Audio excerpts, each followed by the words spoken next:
મિત્રો, વડોદરા શહેર નજીક આવેલા આસોસ ગામમાં એક ભાડાના મકાનમાંથી 5 દિવસ પહેલા મોતને ભેટેલી મહિલાની લાશ મળી આવી હતી. રૂમ નંબર 1માં છેલ્લા 1 વર્ષથી બળવંતસિંહ અભયસિંહ પટેલ તેમજ તેની પત્ની સુમિત્રા સાથે રહેતો હતો. બળવંતસિંહ મૂળ પંચમહાલ જિલ્લાના મોરવા હડપ તાલુકાના રસુલપુર ગામનો વતની છે. મોડી સાંજે મકાન માલિક જનકભાઈ ઉપર તેમના નાનાભાઈ મહેશનો ફોન આવ્યો હતો કે બારોટ ફળિયામાં તમારી બંધ રૂમમાંથી દુર્ગંધ આવે છે.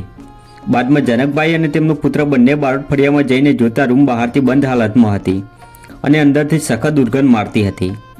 રૂમ ખોલીને અંદર જતાં સુમિત્રાબેન ધાબળો ઓઢેલી હાલતમાં સૂતેલા હતા. ધાબળો ખોલીને જોતાં તેમની જીભ બહાર નીકળેલી હતી અને શરીર કાળું પડી ગયું હતું. તેમજ તેઓ મૃત હાલતમાં હતા. આ દરમિયાન ફરાર પતિ બળવંતસિંહ પટેલ જરોર પોલીસ મથકમાં હાજર થયો હતો. મિત્રો, આ ચકચારી કેસમાં પોલીસ સમક્ષ હાજર થયેલા પતિએ જણાવ્યું હતું કે દેવ દિવાળીના દિવસે કમરાગ્રસ્ત પત્નીની તબિયત લથડી ગઈ હતી. સારવાર માટે સાસરી અને ભાઈ બહેન પાસે આર્થિક મદદ માગી હતી, પરંતુ કોઈએ મદદ ન કરતા પત્નીનું મોત નીપજ્યું હતું. જે બાદ પત્ની મોતને ભેટતા તે ગભરાઈ ગયો હતો અને રૂમ બંધ કરીને જતો રહ્યો હતો. તો મિત્રો, આ ઘટના વિશે તમે શું કહેશો તે કોમેન્ટ કરીને જણાવો અને સાથે બીજા નવા લેટેસ્ટ વિડીયો જોવા ચેનલને સબસ્ક્રાઇબ જરૂરથી કરી લેજો.